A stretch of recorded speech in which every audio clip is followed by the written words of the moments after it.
ಅವನನ್ನು ಕಡೆಗಣಿಸಿ ಬಿಟ್ಟ ಶಿವಣ್ಣ ತಮ್ಮ ರಮೇಶ. ಅವನು ಓದಿ ವಿದ್ಯಾವಂತನಾಗಿ ಈ ಮನೆಗೆ ಮರ್ಯಾದೆ ತರುವ ತಿಲಕವಾಗುತ್ತಾನೆಂದು ನಾನು ಭಾವಿಸಿದ್ದೆ. ಆದರೆ ಅವನು ಶಹರದಲ್ಲಿ ಹೋಗಿ ಪ್ರೇಮ ಎಂಬ ಬಲೆಯಲ್ಲಿ ಬಿದ್ದು ಮಡದಿಯ ಸಂಗಟ ಮನೆಗೆ ಆಗಮನಿಸಿಬಿಟ್ಟಿದ್ದಾನೆ. ಈಗಿನ ಕಾಲದ ಯುವಕರು ಶಹರ ಸೇರಿದರೆ ಸಾಕು, ಮನೆಯನ್ನೇ ಸುರೆ ಮಾಡುವ ಮಹಾ ರಾಕ್ಷಸರಾಗಿ ಬಿಡುತ್ತಾರೆ.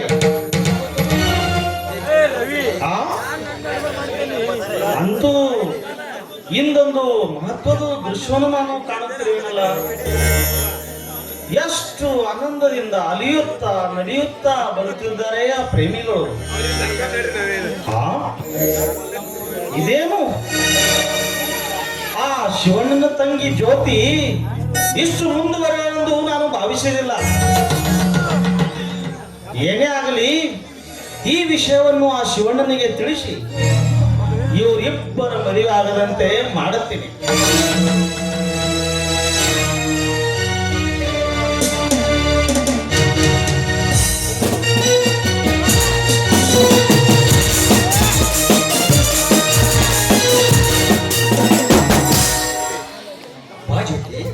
ಎಷ್ಟಾಗ್ತಾ ಬರ್ತೀರಲ್ಲ, ಅಲ್ಲಿ ನೋಡು, ಕಾನನದ ಹಕ್ಕಿಗಳು, ಕೋಗಿಲೆಗಳು ಸಂತಸವಾದ ಸಮ್ಮೇಳನ ಕಂಡು ನನ್ನ ಮನಸ್ಸಿಗೆ ಆನಂದವೇ ಉಕ್ಕಿ ಹಚ್ಚಿದೆ ಅಲ್ಲವೇ? ವಿಜಯ್, ನನಗೆ ಯಾಕೋ ಇವತ್ತು ತುಂಬಾ ಭಯವಾಗ್ತಾ ಇದೆ. ಯಾಕೆಂದ್ರೆ ನಾನು ಒಂಟಿಯಾಗಿ ಇಷ್ಟು ವೇಳೆವರೆಗೂ ಒಬ್ಬರೇ ಇದ್ದರೆ ಎಂದು ಬಂದಿಲ್ಲ. ಅಕಸ್ಮಾತ್ ನಾನೊಬ್ಬರು ಇಲ್ಲಿರೋ ದೃಶ್ಯ ನಾನು ಅಣ್ಣದ್ರ ಕಣ್ಣಿಗೆ ಬಿಟ್ಟರೆ ಹೇಗೆ? ಅದಕ್ಕೆ ನೀನು ಸ್ವಲ್ಪ ಕೂಡ ಅಂಚಬೇಡ. ನಾನು ನಿನ್ನ ಮೇಲೆ ಮನಸ್ಸು ಮಾಡಿದಂದ್ರೆ ಮುಗಿತ್ತು. ಆ ಹರನೇ ಬಂದು ಈ ಸಂಬಂಧವೇ ಬೇಡಂದ್ರು ನಾನು ಮಾತ್ರ ಖಂಡಿತ ಬಿಡ್ಲಾರೆ. ಅಂದ್ರೆ ನೀವು ನನ್ನ ಮೇಲೆ ಅಷ್ಟೊಂದು ಆಸೆ ಇಟ್ಟಿದ್ದೀರಾ ಅಂದಾಗಾಯ್ತು. ವಿಜಯ್ ನೋಡಿ, ಮೊದಲಿನಿಂದಲೂ ನಿಮ್ಮ ತಂದೆಯವರಿಗೂ ಹಾಗೂ ನಮ್ಮ ಅಣ್ಣದಿರಿಗೂ ಆಸ್ತಿ ವಿಷಯದಲ್ಲಿ ವೈಮನಸ್ಸಿದೆ. ಇಂಥದ್ರಲ್ಲಿ ನಮ್ಮಿಬ್ಬರ ಸಂಬಂಧಕ್ಕೆ ನಿಮ್ಮ ತಂದೆಯವರು ಒಪ್ಪಿಕೊಡ್ತಾರ? ಒಪ್ಪಬೇಕಲ್ಲ? ನೋಡು ಜ್ಯೋತಿ, ನಮ್ಮ ತಂದೆಯವರ ಹತ್ರ ಈ ವಿಷಯದ ಬಗ್ಗೆ ಬಹಳಷ್ಟು ತಲೆ ಕೆಡಿಸೋಣ. ಯಾಕಂದ್ರೆ ನಮ್ಮ ತಂದೆಗೂ ನನಗೂ ದಿನಲಿ ಫ್ಯಾಕ್ಟರಿಯ ಬಗ್ಗೆ ಆಗಾಗ ಕದನಾಗುತ್ತಾ ಇರುತ್ತದೆ. ಆದ್ರೆ ಈ ವಿಷಯ ಅವರ ಮುಂದೆ ಹೇಳಿದ್ರೆ ಸ್ವಲ್ಪ ಕೋಪಿಸಿಕೊಳ್ಳಬಹುದು. ಅವ್ರು ಏನಂದ್ರೇನು, ಮದುವೆ ಆಗುವ ಗಂಡು ನಾನು, ನಾನೇ ಧೈರ್ಯವಾಗಿರುವಾಗ ನಿನಗೆ ಯಾಕೆ ಭಯ? ಆದ್ರೂ ಕೂಡ ಈ ವಿಷಯನ ನಮ್ಮ ಅಣ್ಣದವರು ಬಂದ್ರೆ ತಿಳಿಸೋದು ಹೇಗೆ ಅಂತ. ಯಾಕೆಂದ್ರೆ ಈ ವಿಷಯ ನಮ್ಮ ಅಣ್ಣದರ ಮುಂದೆ ಹೇಳೋದಕ್ಕೆ ನನಗೆ ಆಗೋದಿಲ್ಲ. ಯಾಕೆಂದ್ರೆ ನನ್ನಣ್ಣ ಹುಲಿ ಇದ್ದಾಗಿದ್ದಾನೆ. ಅವ್ರ ಮುಂದೆ ಈ ವಿಷಯ ಹೇಳೋದಕ್ಕೆ ತುಂಬಾ ಭಯವಾಗ್ತಾ ಇದೆ. ಅದಕ್ಕೆ ಒಂದು ಸಲ ನೀವು ನಮ್ಮ ಮನೆಗೆ ಬಂದು ನಮ್ಮ ಅಣ್ಣದ್ರ ಮುಂದೆ ಕೂತ್ಕೊಂಡು ಈ ವಿಷಯ ಅವ್ರ ಮುಂದೆ ಹೇಳೋದು ಒಳ್ಳೇದು. ಓಕೆ ಜ್ಯೋತಿ, ನಾನೇ ಸ್ವತಃ ನಿಮ್ಮ ಅಣ್ಣ ಶಿವಣ್ಣನ ಹತ್ರ ಹೋಗಿ ನಿನ್ನ ಮದುವೆ ವಿಷಯದ ಬಗ್ಗೆ ಧಾರಾಳವಾಗಿ ಮಾತಾಡ್ತೀನಿ. ಹಾಗೆ ಒಪ್ಪಿಗೆನೂ ಕೊಡ್ತೀನಿ. ನೀನು ಮಾತ್ರ ಅಂಜದೆ ಧೈರ್ಯವಾಗಿರು. ಹೋಗಿ ಬಿಡು, ಊರು ಬಿಟ್ಟು ಬಹು ದೂರ ಬಂದೀವಿ. ಏನಾದ್ರೂ ವಿಶೇಷ ಕಾಣಿಕೆ ಕುಡಿದೀಯಾ? ಹೋಗಿ ವಿಜಯ್, ಇದೇನಿದು? ನನ್ ತುಂಬಾ ನಾಚಿಕೆ ಆಗುತ್ತೆ. ಅಕಸ್ಮಾತ್ ಈ ದೃಶ್ಯ ಯಾರಾದ್ರೂ ನೋಡಿದ್ರೆ? ನೋಡ್ಲಿ ಬಿಡಿ, ಪ್ರೇಮಿಗಳು ಪ್ರಯಾಣದ ಆಟ ಬಲು ಚಂದಂತಾರೆ. ತಮ್ಮ ಕೆಲಸಿಗೆ ತಾವು ಹೊರಟು ಹೋಗ್ತಾರೆ. ಬಾನಲ್ಲಿ ಹಾರಾಡುವ ಹಕ್ಕಿಗಳು ಹಾಗೆ ನಾವು ಇಬ್ಬರು ಈ ವನದಲ್ಲಿ ಹಾಡಿ ಯಾಕೆ ನಲಿಬಾರದು? ಬಾ ಜ್ಯೋತಿ, ಈ ಪ್ರಿಯತಮನ ಅಪ್ಪಿ ಆನಂದಿಸುವ ಸುಂದರಿ ನೀನಾಗು. ನೋಡಿ, ಪ್ರೇಮ ಲೋಕದ ಪ್ರವೀಣರಾದ ನಿಮ್ಮ ಕೈ ಸೆರೆಯಲ್ಲಿ ಸಿಕ್ಕ ಹಕ್ಕಿ ನಾನು. ಹೀಗಿರ್ಬೇಕಾದ್ರೆ ನಿಮ್ಮ ಹೃದಯದಂಗಾರದಲ್ಲಿ ಹಾಡು ಹಾಡುತ್ತಲೇ ಹೇಳಬೇಕು ಅಂತ ಹೇಳ್ತಾ ಇದೆ ಈ ಕೋಗಿಲೆಯನ್ನ. ನರುತ್ತಿಸಿಯುವ ನಾಟ್ಯ ಮಯೂರಿ, ನಿನ್ನ ಕೆಂದ ತುಟಿ ಸವಿ ಜೇನ ಚೆಲ್ಲುತ್ತಾ ಈ ದರಿಯಲ್ಲಿ ಎಷ್ಟು ವರ್ಣಿಸಲಿ ನಿನ್ನ ಮೈ ಬಣ್ಣ. ರಂಬೆ, ಉರ್ವಶಿ ಇವರ ಮೈತ್ರಿಯ ಈ ರೂಪ, ವಿರಹದ ಬಾಧ್ಯಲಿ ನನ್ನನ್ನು ನೊಕ್ಕಬೇಡ. ಬೇಗ ಬಂದು ಬಿಗದಪ್ಪ ನನ್ನ ರಾಣಿ. ಅಪ್ಪ ನಿಮ್ಮ ವರ್ಣನೆಯ ಮಾತು ಕೇಳಿದ್ರೆ ರನ್ನ ಪಂಪ ಕವಿಗಳು ಮತ್ತೆ ಹುಟ್ಟಿ ಬಂದ್ರೇನೋ ಅಂತ ಅನ್ನಿಸ್ತಾ ಇದೆ. ಆದ್ರೆ ವಿಜಯ್, ಈ ಸಂಗೀತ ಸಾಹಿತ್ಯ ಸಂಯೋಜಿತವಾದ ಈ ಶಬ್ದ ಕೇಳಿದ್ರೆ ಎಂತ ಮನಸ್ಸನ್ನು ಶರಣಾಗುತ್ತೆ. ಅಷ್ಟೇ ಅಲ್ಲದೆ ಮನುಷ್ಯರನ್ನು ಆಕರ್ಷಿಸುವ ಒಂದು ಸೂತ್ರವಾಗಿಬಿಟ್ಟಿದೆ ಅಲ್ವೇ?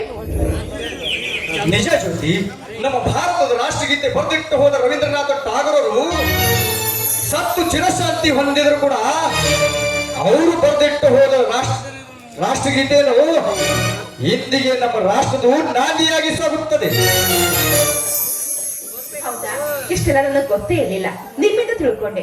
ಸರಿ, ನಾನು ಬಂದು ಬಹಳ ಹೊತ್ತಾಯ್ತು, ನಾನು ಮನೆಗೆ ಹೋಗ್ತೀನಿ. ಯಾಕೆಂದ್ರೆ ಇದೇ ದಾರಿಯಲ್ಲಿ ನಮ್ಮಣ್ಣ ಪ್ರತಿನಿತ್ಯ ತೋಟಕ್ಕೆ ಹೋಗ್ತಾನೆ. ಅದಕ್ಕೆ ನಾನು ಹೋಗಲ್ಲ. ಮನೆಗೆ ಹೋಗೋದು ಮುಂಚೆ ಈ ಪ್ರಿಯತಮನ ಮನ ತರಿಸಿ ಹೋಗು. ಆಯ್ತು, ನಿಮ್ ಇಷ್ಟಕ್ಕೆ ಕರೆಯಲ್ಲ.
ಎಷ್ಟೆಂತ ವರ್ಣಿಸಲಿಲ್ಲ ಕಣ್ಣೀರು ಉತ್ಪತ್ತಿ ಹೋಗುವುದು ಬೇಗನೆ ಹೇಳಿಬಿಡಿಸಿದ ನಾನು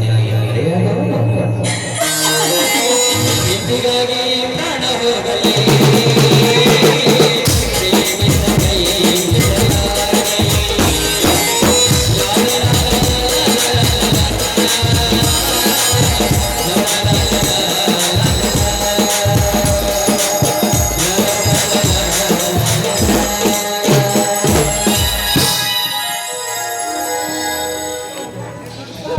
छोटासा कार्यक्रम सत्कार राहिलेला आहे.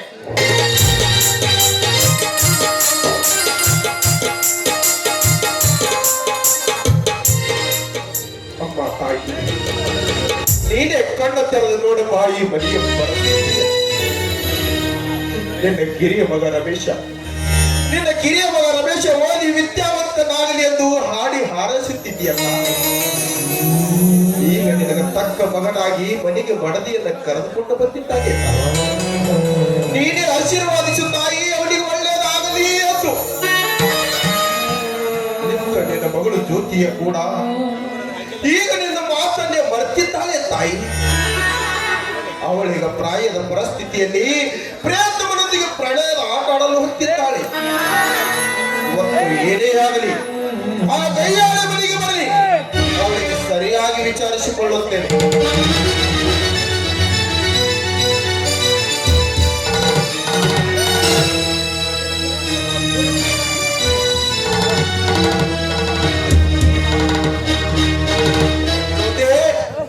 ಎಲ್ಲೋ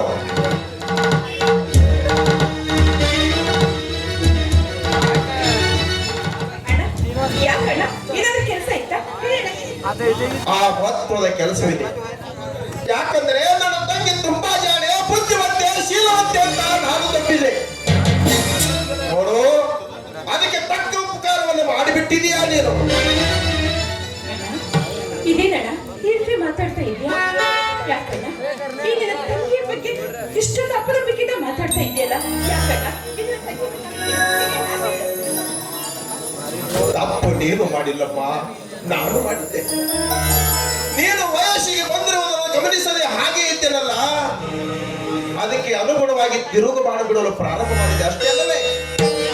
ಜ್ಯೋತಿ, ನನ್ನ ಮುಂದೆ ಕುಟಿಲ ನಾಟಕ ನಡೆಸಬೇಡ. ನಾನು ಕೇಳಿದ ಪ್ರಶ್ನೆಗೆ ಸರಿಯಾಗಿ ಉತ್ತರ ಹೇಳು, ತಿಳಿದೆ? ಆಯ್ತಣ್ಣ ಕೇಳಣ್ಣ, ಅದ್ಯಾವ ಪ್ರಶ್ನೆ ಕೇಳು. ಕತ್ತ ಮುಚ್ಚಿ ಆಡುವ ನಿನ್ನ ಪ್ರೇಮದ ಆಟ ಎಷ್ಟು ದಿನಗಳಿಂದ ನಿರಂತರವಾಗಿ ಸಾಗಿದೆ.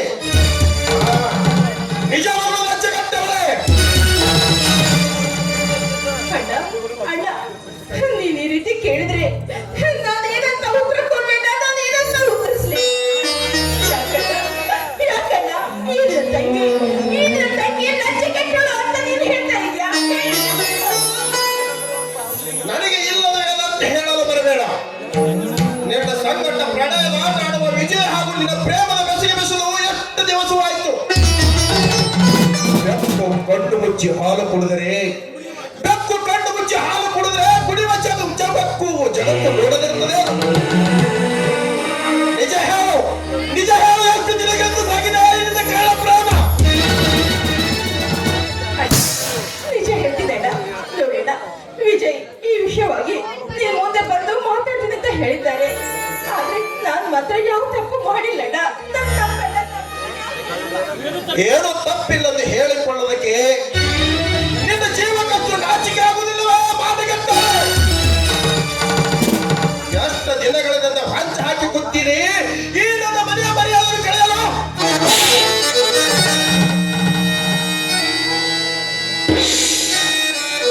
ಅಣ್ಣ, ಇದೇನ್ ನೀನು ಮಾಡೋ ಹೊಲಸು ಕೆಲಸ? ವಯಸ್ಸಿಗೆ ಬಂದು ತಂಗಿ ಮೇಲೆ ಈ ರೀತಿ ಕೈ ಮಾಡಿದ್ರೆ ಶುದ್ಧ ತಪ್ಪಲ್ಲವೇ? ಜ್ಯೋತಿ ಕೆನ್ನಿಗೆ ಹೊಡೆದು ನೋಡು, ಏನು ತಪ್ಪು ಮಾಡಿದ್ದಾಳೆ? ಓ ಬಾತಮ್ಮ, ಈ ನಿನ್ನ ಪ್ರಶ್ನೆಗೆ ಅಲ್ಲಿ ನಿಂತಿದ್ದಾಳಲ್ಲ ಅವಳನ್ನು ಕೇಳೋ, ಸರಿಯಾಗಿ ಉತ್ತರವನ್ನು ಹೇಳುತ್ತಾಳೆ. ಏನಿದು ಮನೆಯಲ್ಲಿ ಕದನ? ಅದೇನು ಅಂತ ಸ್ವಲ್ಪ ವಿವರಿಸಿ ಹೇಳಬಾರದೆ? ನೋಡಮ್ಮ ರಾಧ, ಇವಳು ಮಾಡಬಾರದ ಕೆಲಸ ಮಾಡಿ ಮನೆಗೆ ಬಂದಿದ್ದಾಳೆ. ಇದೇ ಊರಿನ ಧನಿಕ ಧರ್ಮರಾಜನ ಮಗ ವಿಜಯನೊಂದಿಗೆ ಕತ್ತು ಮುಚ್ಚಿ ಪ್ರೇಮದ ಆಟ ಆಡಲು ಹತ್ತಿದ್ದಾಳೆ. ಹೇಳಿದ್ರೆ ಧೈರ್ಯವಾಗಿ ಹೇಳ್ತಾಳೆ ಹೌದು ಅಂತ. ಈ ವಿಷಯ ಸತ್ಯವೇ? ಜ್ಯೋತಿ, ನಿಜ ಹೇಳು. ಅಣ್ಣ ಹೇಳು, ಈ ವಿಷಯ ಸತ್ಯವೇ ಅಥವಾ? ನಿಜ ಅಣ್ಣ, ಈ ನಿಮ್ಮ ತಂಗಿ ನಿಮ್ಮ ಬೆನ್ನ ಹಿಂದೆ ಹೇಗೆ ಹುಟ್ಟಿ ಬಂದಿದ್ದು ಸತ್ಯನೋ ಅದರಂತೆ ಈ ನಿಮ್ಮ ತಂಗಿ ಮನೆಯ ಮಾನ ಮರ್ಯಾದೆ ಕಳೆಯುವಂತ ಕೆಲಸ ಯಾವ ಕಾರಣಕ್ಕೂ ಮಾಡೋದಿಲ್ಲ, ಯಾವ ಕಾರಣಕ್ಕೂ ಮಾಡೋದಿಲ್ಲ ಅಣ್ಣ. ಆದ್ರೆ ನಾನು ವಿಜಯನನ್ನ ಪ್ರೀತಿ ಮಾಡಿದ್ದು ನಿಜ ಅಣ್ಣ, ನಿಜ. ನೋಡಮ್ಮ ಜ್ಯೋತಿ, ಹೆಣ್ಣು ಯಾವಾಗ್ಲೂ ತಾಳ್ಮೆಯ ರೂಪವಾಗಿರ್ಬೇಕಮ್ಮ. ಮನಸ್ಸನ್ನು ಹರಿಬಿಟ್ರೆ ನಮ್ಮ ಜೀವನವನ್ನೇ ಹಾಳಾಗುತ್ತೆ. ಇನ್ನು ಮುಂದೆ ಇಂಥ ತಪ್ಪು ಮಾಡದೆ ಇನ್ನೊಂದಾದ್ರೂ ತೆಗೆದುಕೊಂಡು ನಡೆಯಮ್ಮ. ಈಗ ಸದ್ಯ ಏನ್ ಮಾಡುದು ಅಂತ ಈ ವಿಷಯ ಊರು ಜನಕ್ಕೆಲ್ಲ ಗೊತ್ತಾದ್ರೆ ನಮ್ಮ ಮರ್ಯಾದೆ ಗತಿಯೇನು? ಅದಕ್ಕೆ ಮುಂಚೆ ಇದಕ್ಕೆ ತಕ್ಕ ಪ್ರಯತ್ನ ಮಾಡಲೇಬೇಕು. ಮತ್ತೇನು ಮಾಡೋದು? ಆ ವಿಜಯನ ಮನೆಗೆ ಹೋಗಿ ಆದಷ್ಟು ಬೇಗ ಜ್ಯೋತಿಯವರನ್ನೇ ಮದುವೆ ಮಾಡ್ಕೋ ಅಂತ ಮಾತುಕತೆ ಮಾತಾಡೋಣ. ಏನಂತೀರ ಮಾವ? ಅಷ್ಟು ಸುಲಭವಾಗಿ ಕಾರ್ಯ ನಡಿಲಾರದ ಬಾರಮ್ಮ. ಆ ನಮಗೂ ಆ ಧರ್ಮರಾಜನಿಗೂ ಮೊದಲಿನಿಂದ ಹಕ್ಕಿನ ಆಸ್ತಿ ಬಗ್ಗೆ ವೈಮನಸ್ಯ ಇನ್ನೂವರೆಗೆ ಮುಗುದಿಲ್ಲ. ಸೋದರಲ್ಲಿ ಅಂತದ್ರಲ್ಲಿ ನಾವು ಅವನ ಮನೆಯ ಪ್ರಸ್ತುತ ತುಳಿಬೇಕೆ? ಮಾವ, ಪ್ರಸಂಗವೇ ಹೀಗಿರ್ಬೇಕಾದ್ರೆ ಯಾರೇನ್ ಮಾಡೋದಕ್ಕಾಗುತ್ತೆ? ನಾವು ಅವ್ರ ಮನೆಗೆ ಹೋಗೋದ್ರಲ್ಲಿ ಯಾವ ತಪ್ಪಿಲ್ಲ ಮಾವ. ಹೌದಣ್ಣ, ಜ್ಯೋತಿ ಮದುವೆ ಬಗ್ಗೆ ವಿಚಾರಿಸಲು ನಾವೇ ಆ ಧರ್ಮರಾಜನ ಮನೆಗೆ ಹೋಗ್ಬೇಕು. ಇದಕ್ಕೆ ನಮಗೆ ಮರ್ಯಾದೆ ಕೊಟ್ಟು ಮಾತು ಕೊಟ್ಟು ಆ ಧರ್ಮರಾಜ ಬದುಕ್ತಾನೆ. ಅಕಸ್ಮಾತ್ ಇದಕ್ಕೆ ಏನಾದ್ರು ತಪ್ಪಿ ನಡೆದ್ರೆ ಅವನ ಪ್ರಾಣ ಕಳೆದುಕೊಳ್ಳುತ್ತಾನೆ. ನಡೆಯಣ್ಣ, ಹಿಂದೆ ಧರ್ಮರಾಜನ ಮನೆಗೆ ಹೋಗಿ ಆ ಜ್ಯೋತಿಯ ಮದುವೆ ಬಗ್ಗೆ ಸಮಾಚಾರ ತಿಳಿದುಕೊಂಡು ಬರೋಣ. ರಮೇಶ, ಅಂತೂ ಆ ವಿಧಿಯ ದುರ್ದಯ ವಶ ಆಯ್ತು. ಆ ಧರ್ಮರಾಜನ ಮನೆಯ ಕಳಕ್ಕೆ ನಾವು ಕಾಲಿಡಬೇಕಾಯ್ತಲ್ವೇ? ಮಾಡುವ ಕೆಲಸ ಮಾಡಿ ಮಳ್ಳಿಯಾಗಿ ಹೇಗೆ ನಿಂತಿದ್ದಾಳೆ ನೋಡೋ. ಹೋಗಿ ಬಿಡೋಣ. ಮೊದಲೇ ನದುಕೊಂಡು ಬಿಟ್ಟಿದ್ದಾಳೆ. ತಿಳಿಯದೆ ಮಾಡಿದ ತಪ್ಪಿಗೆ ಆ ನಿಸರ್ಗವೇ ಶಿಕ್ಷೆ ಕೊಡುತ್ತದೆ. ರಾಧಾ, ಜ್ಯೋತಿಯನ್ನು ಕರೆದುಕೊಂಡು ನೀನು ಊಟ ಮಾಡು. ನಾನು ಅಣ್ಣ ಇಬ್ಬರು ಕೂಡಿ ಆ ಧರ್ಮರಾಜನ ಮನೆಗೆ ಹೋಗಿ ಬರುತ್ತೇವೆ. ನೋಡ್ರಿ, ನಾವು ಹೆಣ್ಣಿನ ಕಡೆಯವರು ಸ್ವಲ್ಪ ತಗ್ಗಿ ಬಗ್ಗಿ ನಡೆಯಬೇಕು. ಅವ್ರು ಏನಾದ್ರೂ ಮಾತಾಡಿದ್ರೆ ಸಿಟ್ಟು ಮಾಡ್ಕೋದೆ ಹೋದ ಕೆಲಸವನ್ನು ಹಣ್ಣು ಮಾಡ್ಕೊಂಡು ಬನ್ನಿ, ಆಯ್ತಿ? ಆಯ್ತು, ಹಣ್ಣು ಕಾಯೋ ಹೋಗುವತ್ತು ಹೋಗ್ತೇವೆ. ಅಲ್ಲಿ ಹೋದ ನಂತರ ಪರಿಸ್ಥಿತಿ ಹೇಗಾಗುತ್ತಾ ಹಾಗೆ ಮಾಡ್ಕೊಂಡು ಬರ್ತೀವಿ. ರಮೇಶ, ಪಾತಮ್ಮ ಹೋಗೋಣ.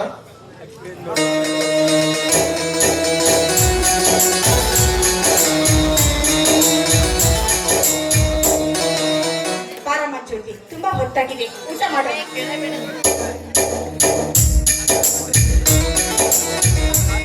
या नाटकासाठी प्रमुख म्हणून लाभलेले शंकर पाटील साहेब यांच्याकडून 1100 रुपयाची देणगी आलेले आहे व तसेच रमेश क्षीरसागर आजचे माजी सरपंच यांच्याकडून 1100 रुपयाची देणगी आलेले आहे. तरी त्या मान्यवरांचं मी पूर्ण आभारी आहे.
ಇನ್ನೂ ನನಗೆ ಅದೇನ ಅಮ್ಮನ ಬಿಡವಲ್ರಿ. ಈ ಜನಕ್ಕೆ ಅಂತೀನಿ ಅಲ್ರಿ, ಇದ್ರ ಹಿಂದಿನ ಅಕ್ಷರಿಗೆ ಈ ಊರದು ಒಬ್ಬೊಬ್ರದು ಒಂದೊಂದು ತೊಲಿ ಬಂಗಾರ ಮಾಡ್ಕೊಂಡು ಹೋಗ್ಯಾನಂತ ವಾಡಿಕೆ ಐತ್ರಿ. ಆದ್ರೆ ನಾನು ಬಂಗಾರದ ಆಶಕ್ಕೆ ಬಿದ್ದು ನನ್ನ ಲಾಭ ಕಳ್ಕೊಳಕ್ ನಾ ತಯಾರಿಲ್ರಿ. ನಾನು ಈ ಊರಾಗ ನೆನೆ ಊರ್ಬೇಕಾದ್ರೆ ಒಂದು ಬಲವಾದ ಕಾರಣ ಐತ್ರಿ. ಅದು ಏನಂದ್ರೆ ಆ ಕಿರಾಣಿ ಅಂಗಡಿ ಕಾಡಪ್ಪನ ಮಗಳು ಸಿಂಗಾರಿ ಎಂದು ನನ್ನವಳಾಗ್ತಾಳೋ ಅಂದೇ ನಾ ಈ ಊರು ಬಿಟ್ಟು ಕ್ಯಾಂಪ ಕ್ಲೋಸ್ ಮಾಡ್ಬೇಕಂತೀನ್ರಿ.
ಬಂದಿದ್ರ ನಿನಗೆ ಯಾಕೆ ಬಂದ ಐತಿದೆ ನೀನೇ ನೋಡೋ ಸಿಂಗರಿ ನನಗೆ ಮತ್ತೆ ಯಾರಿಗಾರ ಚಿಕ್ಕಲ್ ಗುಡಿ ಹೇಳ್ತಾರೆ ನನಗೆ ಅಲ್ಲ ಕಣ್ಣು ಹಚ್ಚಗಾದ್ರ ಕಾಮಡಿ ಬಂದಿರ್ತೈತಿ ಹೋಗಿ ಬಳ್ಳಿ ಹಾಕಿಸ್ಕೋ ಇಲ್ಲಾಂದ್ರ ನೆತ್ತಿಗೆ ಏರಿ ಸತ್ ಹೋದಿ ನೋಡಿ ಸಿಂಗರಿ ನಮ್ಮ ಬಂಗಾರ ಎಲ್ಲ ಹೋಗ್ತೀನಿ ನಿಂದ ಮೊದಲ ಕೆಲಸ ಮಾಡ ನೋಡಿ ಸಿಂಗರಿ ಮನುಷ್ಯಗ ಕಾಮಿಡಿ ಬರ್ಬೇಕಾದ್ರ ಒಂದು ಕಾರಣ ಇರ್ತದೆ ಏನು ಆದ್ರೆ ನನಗೆ ಬಂದಿರೋ ಕಾಮಿಡಿ ಅಂತಿರ್ತದಲ್ಲ ಪೂರ್ತಿ ನಿನಗೆ ನುಂಗು ಅಂತದ ಯಾಕೋ ಸಿದ್ಲಿಂಗ ಸ್ವಲ್ಪ ಸಲಿಗೆ ಕೊಟ್ರ ನನಗೆ ಮುಂಗಾಕ್ ಬರಕತ್ತಿಯಲ್ಲ ಯಾಕ ಏನಂತೈತಿ ನಿನ್ನ ಮೈ ಹೆಣ್ಮಕ್ಕ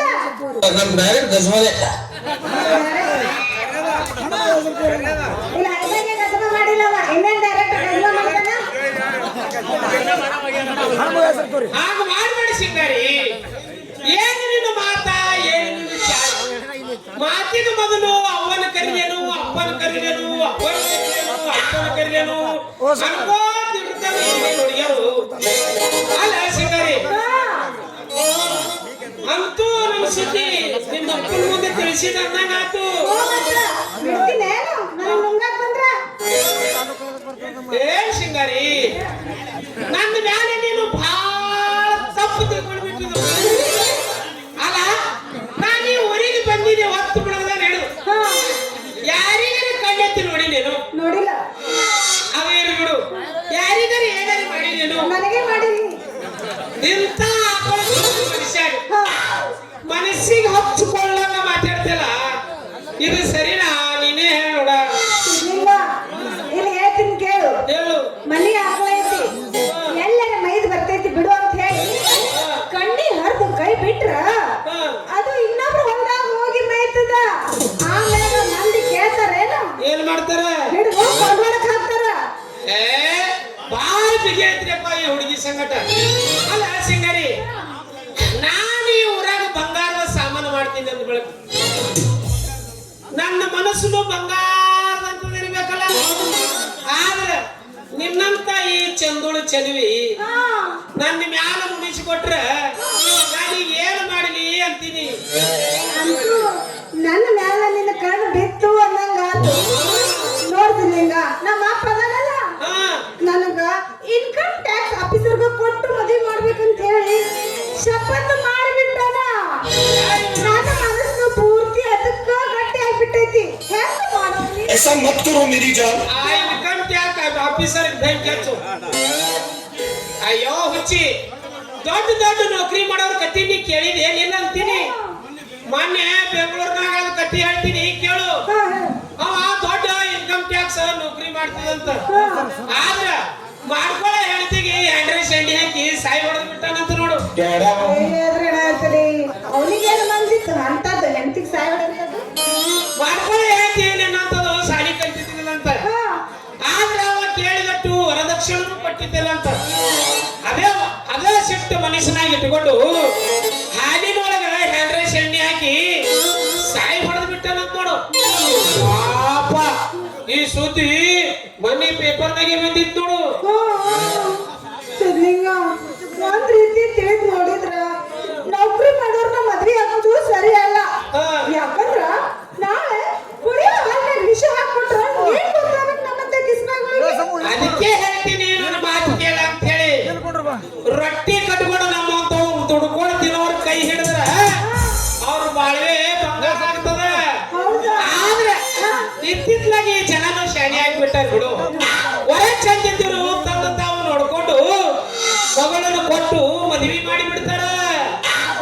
ಸಿದ್ಲಿಂಗ ಸಿದ್ಲಿಂಗ ಕಥೆ ಹೇಳ್ಬೇಕಂದ್ರ ನೀ ಇಷ್ಟು ಒಳ್ಳೆ ವಿದ್ಯೆ ಅನ್ನೋದು ನನಗ್ ಗೊತ್ತೇ ಇದ್ದಿದ್ದಿಲ್ಲ ಅಲ್ಲ ನಾನು ಕೂಲಿ ಹಿಡಿಯೋದು ಹಿಡಿದಿಲ್ಲ ನಿಮ್ಮ ಅಪ್ಪಂದಿಂದ ನೌಕರಿ ಮಾಡೋರು ಹಕ್ಕಿಕತೆ ಹಿಂಗ